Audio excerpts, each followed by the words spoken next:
everybody, Mike from Chinstroker vs. Punter here with a bonus episode on the PodSyndicate feed. This is part of our ongoing series of articles, video and podcasts in the fan/creator series where we speak to a fandom creator. Now, I'm now joined by the person who sprung to mind first of all when the series was pitched, one Jamie Benning. Now, Jamie's probably best known for his entertaining and informative series of Filmumentaries, as well as short documentaries and now podcasts. So welcome to the show, Jamie.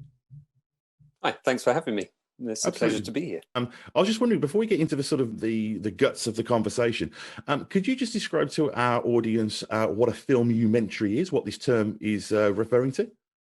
Yeah, so initially it started out as something I didn't have a name for. My idea was to gather all of the resources that I could get on a particular movie. I picked The Empire Strikes Back. I tried to get all the video, all the audio from all the different years, and put it together in like a 3D kind of commentary. It's not just audio, it's not just video, it's a combination of both with text facts, deleted scenes, pretty much just everything I could cram in there. And I thought it's kind of, because it's edited together in the timeline of the movie, so you're watching the movie, but you're watching it being made. It's half film, it's half documentary. Put filmumentary together, it's a bit of a mouthful. It never worked really, it doesn't really make sense, but it kind of stuck. Well, before we sort of circle back to the topic of that, I mean, it's clear to me that as sort of director, producer and editor of these filmumentaries, which include Star Wars Begins, Building Empire, Returning to Jedi, as well as other franchises, Raiding the Lost Ark and Inside Jaws, you're clearly part of that, as am I. I think I've got maybe 2 or 3 years on you, but you're clearly part of that sort of Spielbergian and Lucasian generation. I was just wondering if you could tell me a little bit about how you discovered film and how your interest grew.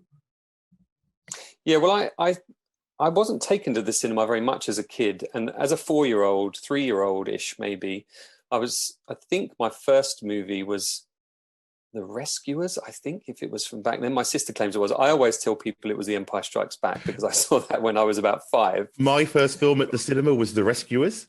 Honestly, and also the first film that I remember seeing, that I often claim was the first film that I saw at the cinema, was A New Hope, was 77 Star Wars.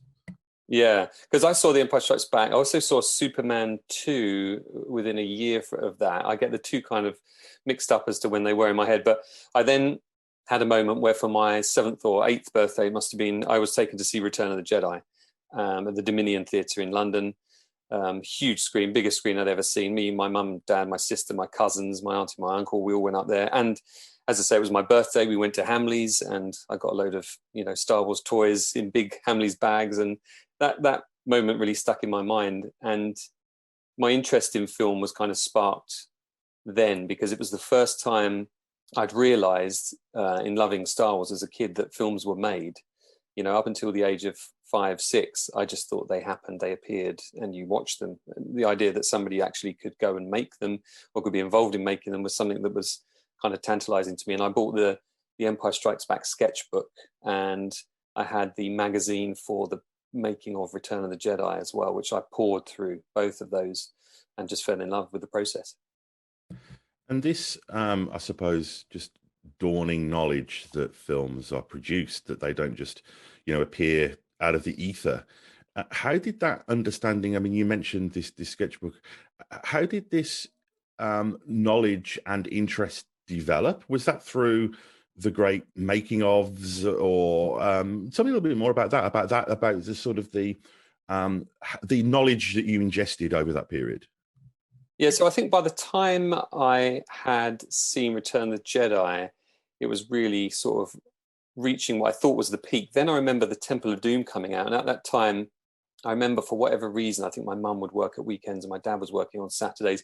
I would go to my grandparents' house with my sister, and we'd be allowed to watch TV with our lunch. And I remember seeing like a making of the Temple of Doom. And it was all that stuff about how they shrunk down the 35mm camera to put it on the little chassis of the minecart.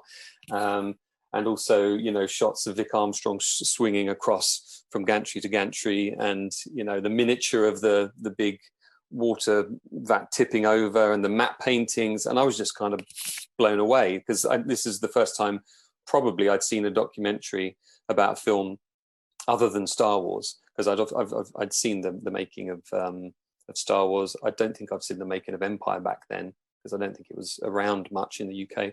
And then I'd seen from Star Wars to Jedi, the making of a saga, and Classic Creatures was the other one.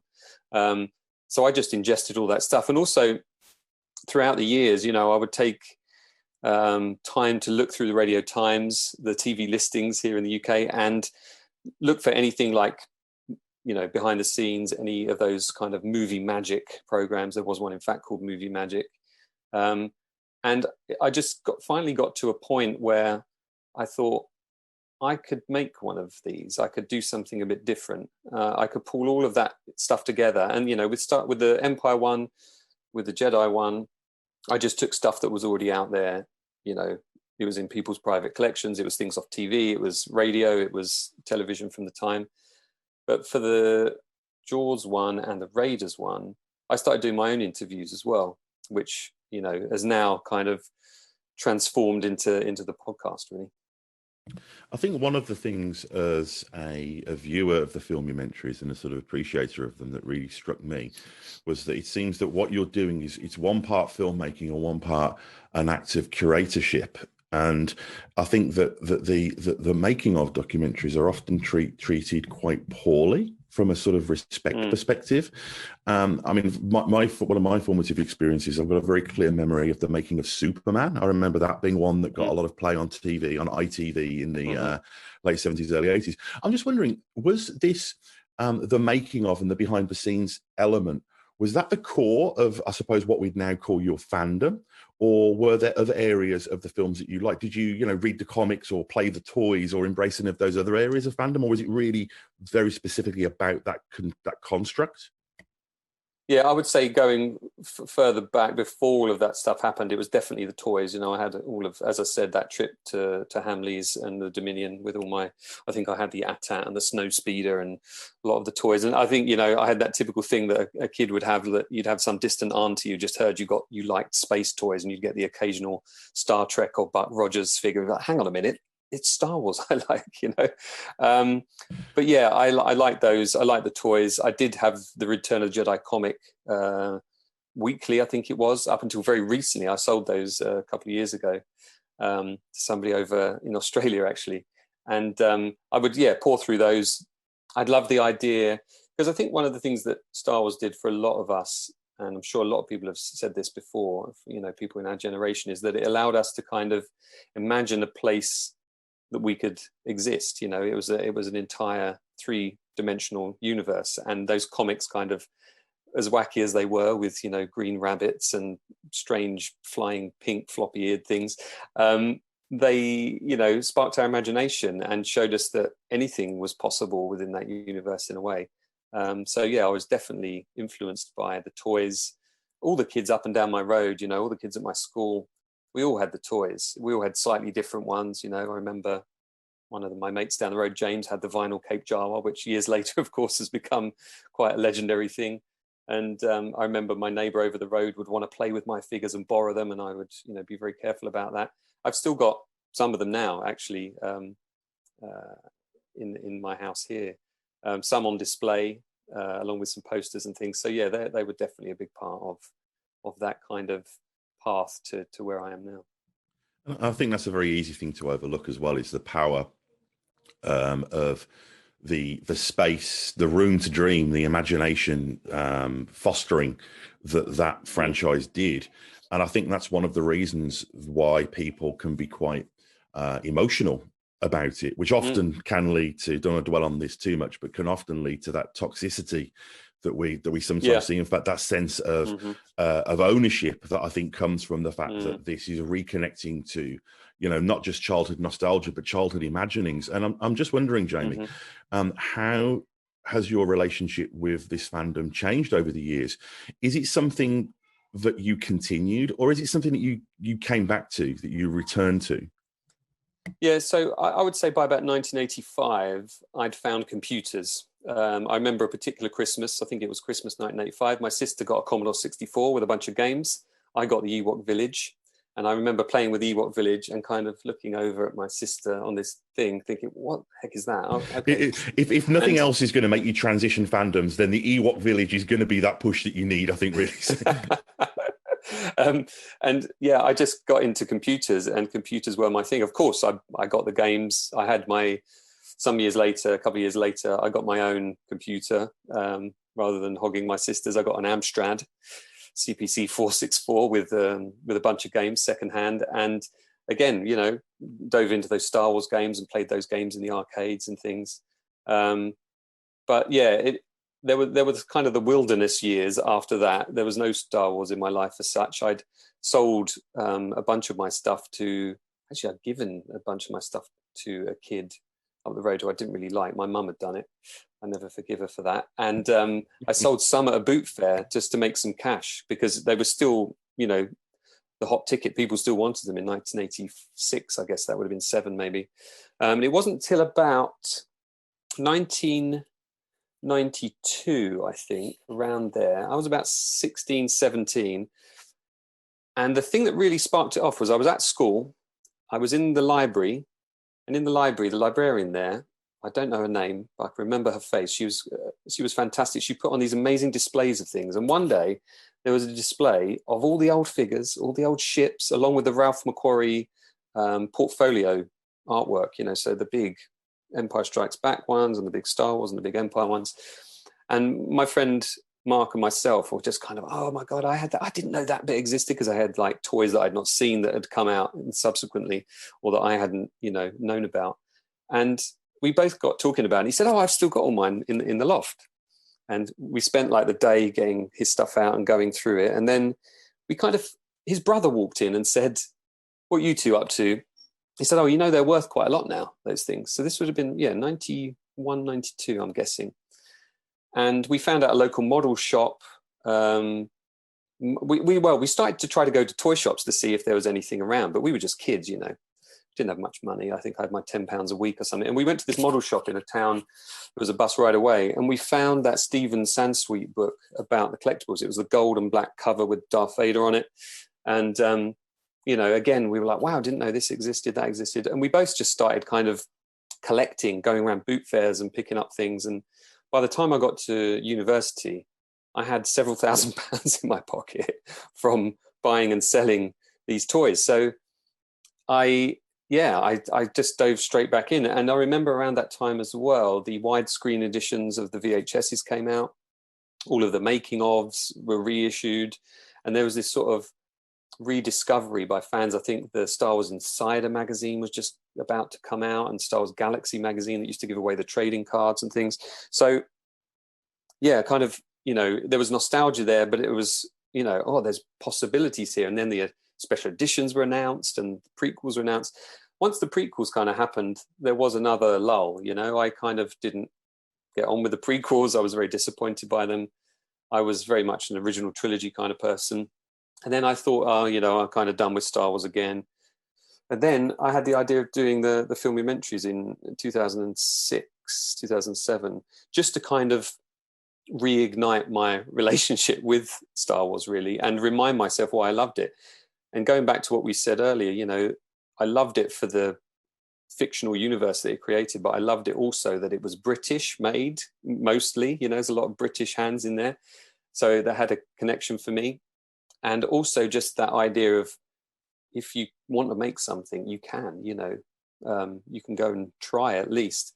And my idea was just to try and put together kind of the ultimate version of those making ofs that I loved. And actually what was really nice about it is that I got lots of feedback from people saying, oh, I was kind of done with Star Wars and I've just watched Star Wars Begins, and it's reminded me what I love about the films, and first thing I'm going to do is go and buy the Blu-ray now. And that's, my stuff has always been about the admiration of the films. It's never to be salacious or gratuitous or dig up any dirt on anyone. I just want to share that kind of love I have for those movies. And yeah, I think barring very small amount of people that have got back to me and said awful things, everyone else has been fantastic. Yeah, I've always appreciated feedback from people. And I'm just today, somebody posted my Filmumentaries on a behind the scenes group, and they're getting shares and likes, people saying, wow, I remember these, or I've never seen these, how have I never seen these before? And it's great that people are still discovering them. And it's amazing as well. I mean, I'd imagine that this is exciting and frustrating for you how there always seems to be more. There always seems to be more material presenting itself as we go forward. I'm just wondering, you mentioned the sort of the positivity, and that's wonderful. And one of the points of this series of videos and podcasts and articles really is to celebrate sort of positivity in fandom and try and balance a lot of the sort of, as I say, that sort of toxicity that's been going around. And I'm curious to know, since you sort of, quote, returned to the fold, and then particularly since you started actually making the Filmumentaries, do you feel sort of connected to the sort of the larger fandom or fandoms around the sort of these sort of, Spielberg films or the great, blockbusters of the 70s and 80s? I mean, for example, I think I'd seen your Filmumentaries by this point, but the first time I heard you speak was on, I think it was Rebel Force Radio, the ForceNet, the Forcecast as it was known back then. So I'm just wondering what your sort of current relationship is with fandom. Do you feel like you're part of it, or do you feel like you're on the outside looking in?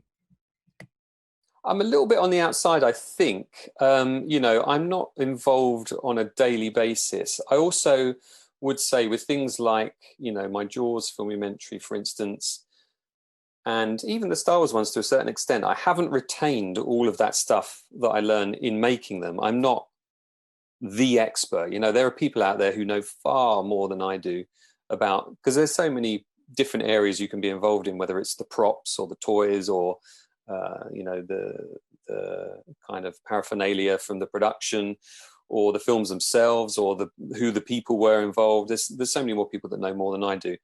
However, I think, and I don't know this for a fact, but I get the feeling that there's this perception of me that I'm some sort of curator of this stuff, that I'm able to pull things together and make something that people can enjoy, something meaningful from them. So I do feel part of it, but I would say that, I went to a Star Wars convention, the one that was here in London, and it wasn't really my bag, I've always sort of described my love for these films as kind of a more quiet, considered kind of love. So I've got my display of just about a dozen figures. I've got a poster of The Empire Strikes Back from, I think it's Turkish poster, sorry. But, I'm not one of those fans who has it sort of plastered on every square inch. And my fandom, I guess, reaches beyond Star Wars. It reaches beyond Lucasfilm, and it reaches into other movies as well. I love about films is that I'm constantly educating myself, and part of the process of doing what I do and have done and I'm still doing with the podcast is that I'm learning stuff, so next weekend I'm interviewing Joe Alves, who was the production designer on Jaws and Close Encounters, two films that I know pretty well, but I've now got to interview Joe, and I've got to ask him not only the questions that people will expect to hear the answers about, but also questions that he might not have had. And, he's in his 80s. He's probably been asked everything about those two movies. So for me, it's the learning process. And I think some fans, they sit there and they're receiving the franchise, whether it's, a new action figure's been released and, it doesn't quite look right. And why don't they release this one or that one? I feel like at least I've kind of dipped a toe in creating stuff that goes in that direction. So I'm not a passive fan. I'm more of an active fan, I guess you could say.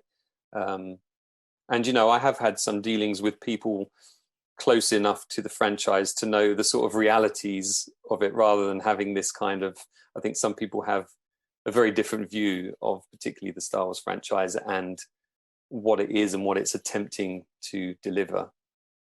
You mentioned Joe Alves, and I think it's interesting because there's certain sort of second tier names that I think most people who are somewhat interested in Star Wars know about. Your Joe Johnstons, your Ralph McQuarries. I'm just wondering if you could just give our listeners who maybe haven't listened to the podcast that you've been doing, particularly some of the names of the people that you've been reaching out to, just to give a sense of who you're shining a light on.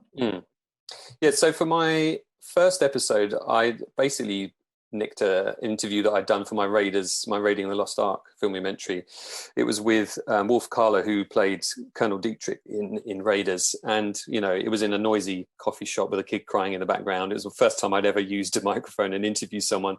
That really was a kind of way of just seeing, could I figure out this whole podcast deal? Could I get something online and all of the kind of mechanics behind it.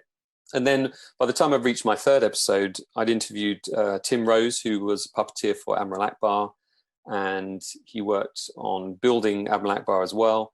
He would then return to do it in some of the more recent movies. He also worked on the Muppets. I then interviewed Paul Hirsch, who edited Star Wars and The Empire Strikes Back, as well as like Ferris Bueller's Day Off and Carrie. He had a book recently out at the time, so that worked very well.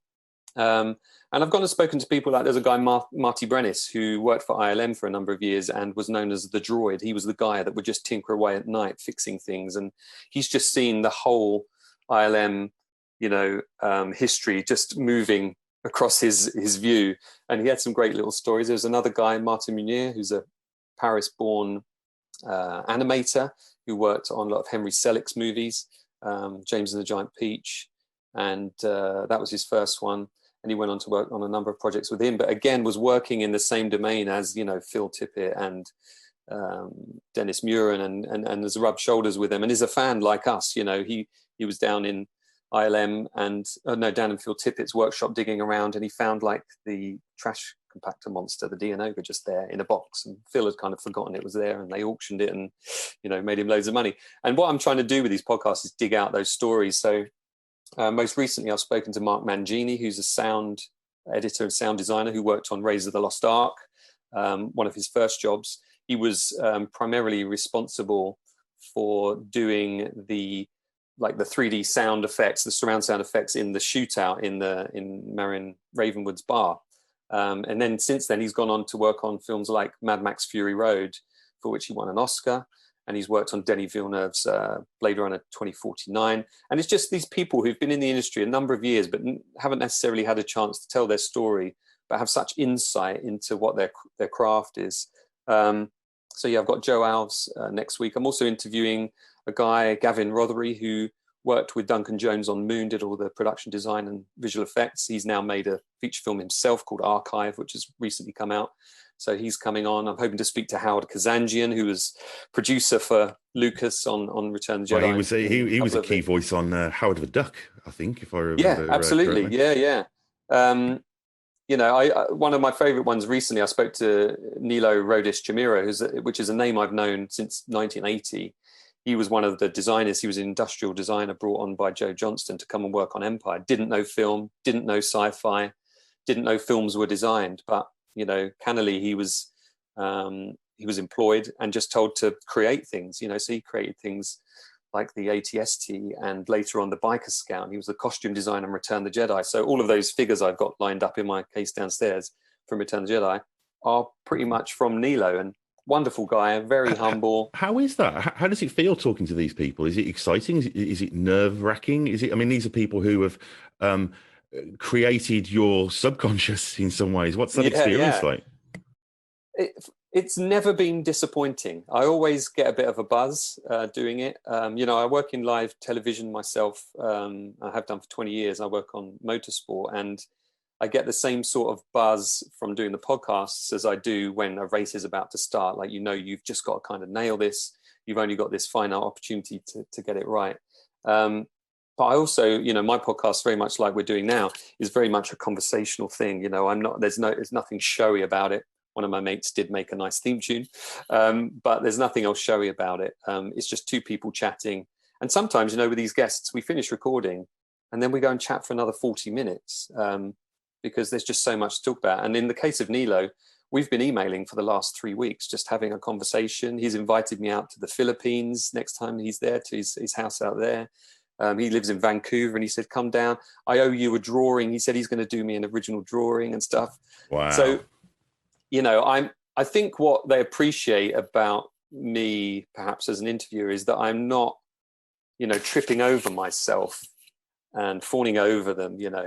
I'm there as an interested party who wants to give them a chance to tell their story. And, in the case of Wolf Carla on Raiders, he hadn't had a chance, really. He was quite a big character. He had quite a few speaking lines in that, quite a presence in that movie. But, in some ways, Spielberg kind of screwed him. He was cut out of the making ofs. He didn't get any billing. I think, didn't he feature on a couple of the posters as well, I think? Yeah, but I think he always sort of said to me that, he felt like he hadn't had his chance to sort of tell his story. And we sat down for a couple of hours and had a really nice chat. Unfortunately, the mic failed at one point and I missed some really, really good stuff. Again, stayed in contact with him. I send him a Christmas message every year. He sends one before I do or after I do, depending on what year it's been. Just, I've created friendships with a lot of these people and relationships where I can go back to them and say, oh, by the way, in fact, a lot of people have offered this at the end of the interview after I've sent them the final edit. They say, I really enjoyed listening back to that. By the way, you should speak to this person. And I would say about over half of the ones that I've done so far, and I've only done 17 episodes up till now, I would say half of them have said just that. You should try this person. They haven't had a chance to talk, and I think they'd be really interesting. And likewise from people that I know on Twitter. I'm quite active on Twitter these days, a bit on Instagram, a bit on Facebook as well, and created some good friendships there as well. So going back to your previous question about being part of that fandom, I'm definitely part of something on the social media. And I think, at the core of it is that love for those movies. Absolutely. And I'm curious a little about the process too. I mean, just to return to the Filmumentaries for a moment, I'm just wondering what your process was for finding and collating and editing all of that, great content that goes into a Filmumentary. Can you tell me a little bit about how you achieved that, whether you had a system or whether it was just different for each of them? Yeah, so when I first did Building Empire, the reason I kind of tackled it is because I thought there was some good documentaries about Star Wars. There was some good ones about Jedi. Empire, I hadn't seen much about the making of it. There was the SPFX documentary, which was mostly about effects. It had other movie clips cut into it, like King Kong and some of the Ray Harryhausen stuff. So it wasn't specifically about Empire itself. It's just about the effects industry, really. So I thought, I wonder if I can make something with what's available. And I started digging. I joined a forum called originaltrilogy.com. There's a great bunch of people on there spread throughout the world who would be in contact and say, well, look, I've got this clip from a Swedish TV show showing some stuff in Finse in Norway. And did you know the BBC showed this thing in 1980 all about John Williams? And there's some stuff of him sat at the Moviola editing machine, and they're looking at where they're going to score, and you can hear some of the original audio on it. And I just started piecing all this stuff together. So I'd get a couple of seconds from Sweden, a couple of seconds from Germany, a couple of seconds from England, America, and you'd find that they would join together, and suddenly you'd have 10, 12 seconds of a sequence that didn't exist before in its complete form. The biggest example of that being when in 2008, I started doing Star Wars Begins. That didn't come out until 2011 because I had a hard drive failure and I lost a load of it and had to kind of start again. But I found all of the footage from the original Jabba the Hutt sequence when Jabba the Hutt was played by a large Irish actor called Declan Mulholland. And although snippets have been shown in a couple of the official documentaries and different snippets have been shown on a CD-ROM that was released in the 90s, the final few seconds had never been released by Lucasfilm. And then one guy from Canada, I think it was, had found on a VHS tape, he had a recording from the special edition era, so 97, the end of this sequence. And it was just over the credit sequence of this particular show that was about movies. And it just stitched right in. Okay, it had credits going over it, but here we were for the first time seeing all of it put together. And to this day, Lucasfilm have never released that sequence in its entirety. And the only way you can see it is in Star Wars Begins, or anyone who's kind of snipped it out of Star Wars Begins and thrown it on YouTube. So the process really was just a matter of trying to create the most sort of compelling story that I could make in a non-traditional way. I wanted to stick to the idea of the timeline of the film. Although the films weren't shot in that order, of course, we know them in that order. And what I thought would be really nice is, rather than, as a lot of us fans do, rather than kind of recognizing, oh yeah, that's that bit of dialogue that leads to that bit of music that leads to that shot of that spaceship or whatever, I would put in something new that people kind of go, hang on, wait, what? This is kind of pulling apart what I've known all these years. And if you've watched those films the amount of times that I have and a lot of other people have, then that makes you kind of sit up and notice. So it was a challenge. I had a G4 Mac at the time. I was doing it in standard definition. I had to buy a hard disk. It cost me, you know, I would say maybe even £1,000 to make. I don't know, because I was buying books, I was buying magazines, I was doing deals with people, buying video collections, I was doing all sorts of things. But it was my hobby, you know, and it was teaching me how to use the editing software by doing something I wanted to do. I didn't want to start doing wedding videos or something. And then I kind of graduated each time up to the point now where, you know, my latest one that I've released is in the more traditional style of a documentary. It's about the producer Ivor Powell, who worked on Alien and Blade Runner, and before that as a publicist on 2001, and has a new movie out this year, which is by Amblin and Universal, called BIOS. It's kind of got me to a point now where I can make a sort of crafted edit. My filmumentaries are a little bit scrappy, but you know, they serve their purpose, and I still think there's room for something like that. You know, I've spoken to a couple of studios over the years, Warner Brothers and Fox predominantly, and they just don't see how it could be made by getting all those things from so many disparate sources. From a rights point of view, it's an absolute nightmare. Well, it's interesting because from a I mean, my background academically was film criticism, and I think it's interesting because I'm not going to blow in smoke here, but you kind of invented a genre in a way, and I think that there's a really interesting, from an editing and a sort of just a spectatorship perspective, it's a really interesting experience watching a filmumentary because, as you say, of that ingrained familiarity. I mean, the phenomena that people will know, for example, is if you're listening to one of the John Williams scores, you're also hearing the sound effects. You're hearing the Jawas that aren't there on the sound, because it's so to be watching a film that you're familiar with and then to have it open out is an almost Truman Show-esque act of surrealism. The effect, just from a film grammar perspective, that has on a spectator is something that I think it would be really interesting to see explored with an official resource behind it. So I really hope that happens.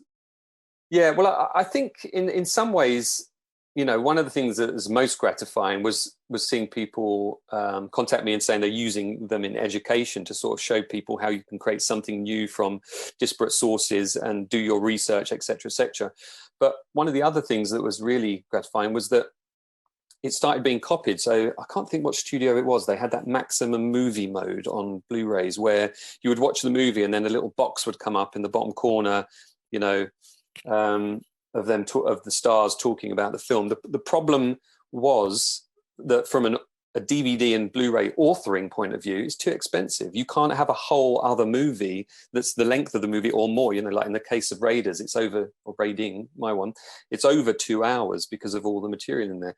And you can't just suddenly double the discs just because you want to fit this thing on. It just doesn't work out from a sort of financial point of view. You know, my chats with Warner Brothers were quite extensive. We talked about Gremlins and Superman and some of the Kubrick stuff. That got a bit complicated because the Kubrick estate didn't want to get involved. And then with Fox, I was a year into kind of planning and pre-production on Planet of the Apes, the original Planet of the Apes. And then the plug got pulled at the last minute, as it often does in films. You know, a lot of these stories I'm hearing from people on the podcast are about, oh, this nearly happened, or that nearly happened, or it half happened, and then the plug was pulled. And there's some great behind the scenes material available for Planet of the Apes as well, isn't there? I mean, there's I think the Behind the Planet of the Apes documentary that came out a sort of decade or so ago. I'm very sort of mindful of your time, and I'm curious to know what you feel. I mean, we've talked about the sort of the glory days of the making of, so the making of Superman, the Indiana Jones documentaries, Hearts of Darkness, obviously is another big one as well, and some of the Herzog behind the scenes stuff. What do you think is the current state of the making of? We've obviously seen, we had a brief flourish in at the peak of DVD with the Peter Jackson movies. Where do you think we are now with behind the scenes documentaries and bonus features and that whole world? Yeah, well, it's interesting because I spoke to Charles de Lauzarica on one of the episodes of my podcast. He is a name you might recognize. He worked with Ridley Scott for a number of years doing a lot of his behind the scenes stuff. He produced the Blade Runner Final Cut. You know, he was the guy that got that all together, dug out all that old material found the work print and made those wonderful extras on both Blade Runner and Alien and a number of Ridley's films. We were chatting about this very thing in my podcast about how there were, as you say, the glory days of DVD. And it feels like that kind of went away with streaming because people kind of just streamed the movies. But now, again, these platforms seem to want more content. And this content can be produced relatively cheaply. I mean, there are some guys out there doing it. If you look at Arrow Films, who do a lot of the horror releases, there's some people there that are just making this stuff in the way that we're making it now. They're interviewing people over Zoom. They're getting hold of behind the scenes clips or just the clips of the movies, and they're making short little documentaries about certain parts of those movies. I think there's potential that it could happen again. I had a chat with Universal a couple of months ago, and it was quite telling. There was this department of like 2 people who were responsible for like the behind the scenes material, and so much of it seemed to be driven by just sort of social media tiny nuggets, no longer than 2 or 3 minutes. They're like, well, listen, if you've got any ideas, get in touch, we're always happy to listen, and all this kind of stuff. And I've kind of come to the conclusion that actually I'm kind of happier doing the stuff myself. So the podcasts, maybe there's a filmumentary still there for Superman or The Thing or something like that I could make. It would be nice to do it in an official capacity, but I think as well, you end up hitting up against so many brick walls with the studios. The experience I had with Warner's and Fox was kind of depressing in many ways, big studio like that, and the plug being pulled at the last minute. But I think the current state is, I think people still want to see it. I think the problem may be something to do with the arrival of CGI being so pervasive in the kind of movies we're talking about.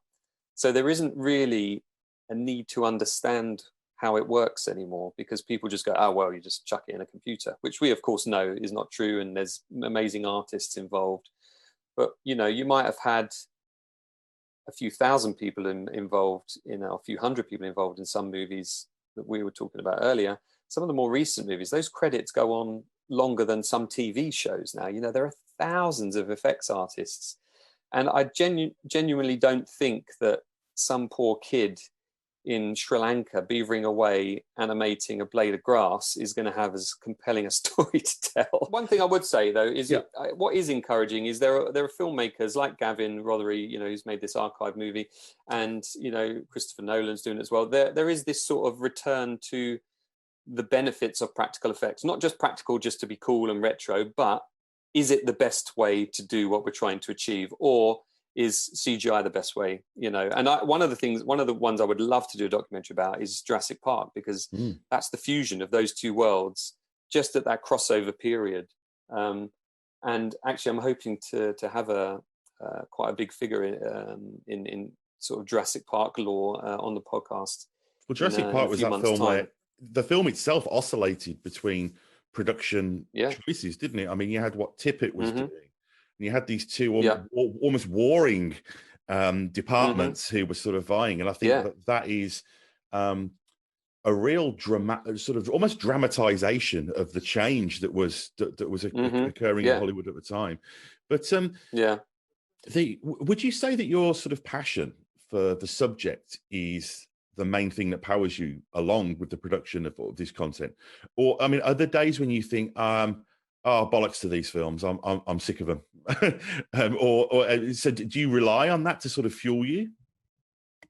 There have been days like that. I remember seeing Blade Runner at the Secret Cinema, one of the first secret cinemas here, and it was a fantastic experience. And they built like Chinatown. You could have noodles there, and there was like a club with women pole dancing. I mean, it was just recreated fantastically. There were people running across cars and, like Zora at the end. And I remember coming out of that just thinking, well, I don't need to see that again. That's kind of exhausted my interest in it. But then, of course, the sequel comes out and you look at that opening sequence, you think, hang on, that was storyboarded for the original film.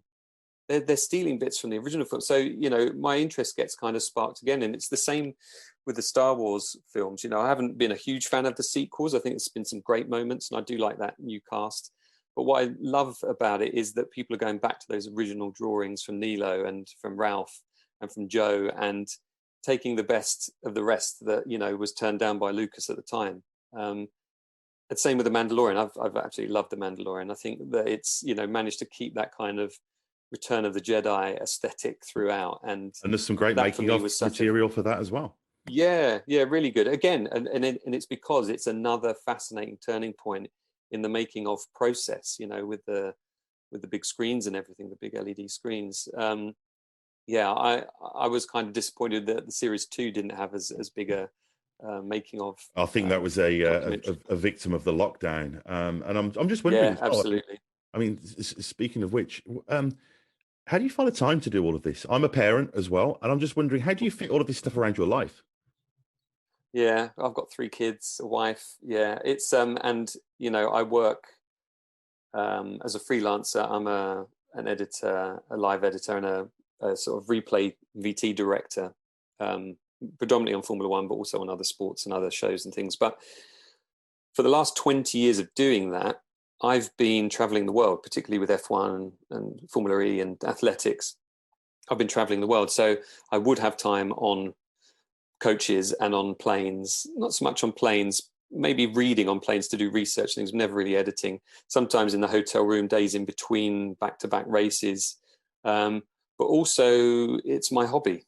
You know, some people choose to go cycling. I choose to, I do a bit of cycling, but I choose to do this stuff, you know. And in doing the podcast, it was really a reaction to suddenly my calendar of 2020, which was fantastic. I had, you know, 20 F1s, I had 6 Formula E's, I had the world, I had athletics, number of athletics gigs, and they all disappeared.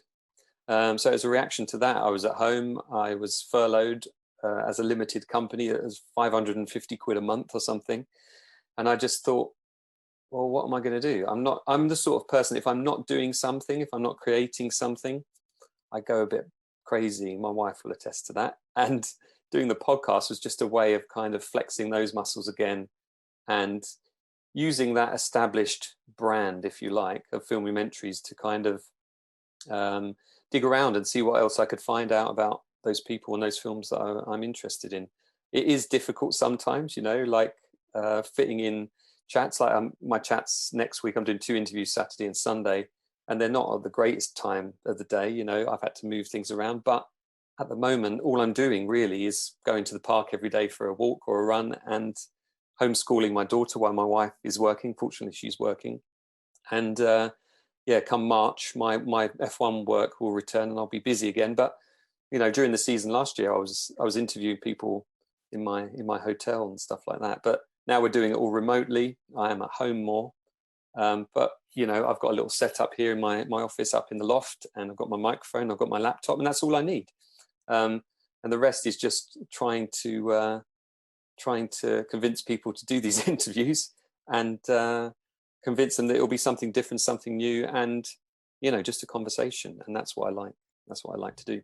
One final question is around the idea of nostalgia. One thing that I've heard again and again during the last year in particular is that people have been finding that they've been going more and more to the familiar in their entertainment, I think, because of the uncertainty and anxiety that we're all experiencing, and getting those little, you know, serotonin experience. Yeah. I'm just wondering how much nostalgia plays into what you do. Is there a connection to your child? Is there a bit of this at work here as well, do you think? Yeah, nostalgia is a big part of it. I mean, you know, some of my colleagues and friends might think that I just sit here watching Star Wars all day.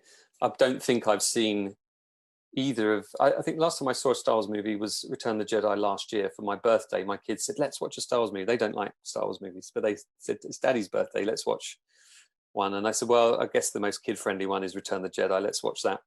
And there is a nostalgia to it. There is a deep affection for it. And I think, you know, going a little bit deeper here, it's not something I've often said, but when I was in my teens and I dug out those figures at my mate's house, I was actually being quite badly bullied at the time by some other kids who used to be my friends, and we fell out for whatever reason. And it was a way of kind of dipping back into this safe world. And I do use it for that. I'm doing it now, you know, doing this podcast. I'm dipping back into the safety of that nostalgia and those warm, cozy feelings that it gives me. But what I also think it does is it gives me an optimism about the future, because, you know, it reignites my sort of not only my nostalgia glands, but my creation glands. You know, it makes me want to make something new and do something new. You know, coming off the back of doing the one with Ivor Powell, who worked with Ridley, as I said, for a number of years, I had a number of other leads that I was starting to think I could put a documentary together about English producers that were involved in these tentpole movies in the 70s and 80s. But of course, that kind of had to be put to bed. But yeah, I think, nostalgia plays a massive part. It's something that I find comforting. It's just like putting on a nice cozy hoodie and snuggling down and doing something familiar, you know, which is what we want, you know, because we're all missing our families. We're all, you know, I've got my 2 older girls, they live with their mum. I can't see them, and I haven't seen them for a while. It's just a nice way of doing something familiar and feeling hopeful, I guess, is what it is. Yeah. And I think that's the spirit in which this stuff is taken as well, because I mean, just to sort of finish up, and thank you for, you know, being so generous and so sharing. I just want to say that, you know, I mean, legitimately, we've on the main show that I do, Chin Stroker versus Punter, we've talked about your Filmumentaries a lot. You know, we're a big fan of that world. You know, we've talked a little bit about sort of, another interesting subject, you know, the fan edits as well. You know, we've done a lot of, some coverage of some of the fan edit world as well. And, you know, I just think that anybody who hasn't seen these really owe it to yourself. If you want to re-experience Star Wars, I almost feel like one of those, you know, those adverts when Star Wars was first released in widescreen, you know, see Star Wars for the first time again, you know. That's kind of what watching the Filmumentaries films like. It's like, I want to sit down and watch Star Wars, but at the same time, I've seen this film so many times. You know, I'll often, when I have it on, I'll have it on in the background. And I found that I really watched Star Wars for the first time in many years, truly, when I was watching it with the Filmumentaries, and to be able to continue that experience and to really get into that minutiae and hear the stories from these people who've been quite voiceless in a lot of the official materials that we see, is really awesome, and really appreciate it. So thanks so much for what you do, Jamie. We really appreciate it. Thank you. I appreciate that. It's very kind of you. And if anybody does want to check them out, they're still online. They're hidden on Vimeo somewhere. Just look for Filmumentaries. Could you give us your contact, your social medias, and any websites or anything people to look at? Yeah, so filmumentaries.com has got a bunch of stuff on there, so links to some of my videos, which will then link you to Vimeo, where I host them. The podcasts are also being hosted there. The podcast is also available on Google, on Spotify, on Apple. If anybody wants to leave a nice comment on Apple, apparently that's the best way to get more people to listen to it. So that would be gratefully received. And I'm on Twitter at Jamie SWB. Star Wars Begins at the time it was. But yeah, I'm always happy to hear people's feedback and suggestions as well, for anybody or any film they'd like me to tackle. And I like, you know, it's a two-way relationship. You know, I'm not just making these things and putting them out there. I'm always happy for the feedback and for the comments, good or bad. And any suggestions that anyone's got, because I'm going to continue doing it anyway. So brilliant. Well, thanks so much for your time, Jamie. Pleasure. Nice to talk to you, mate.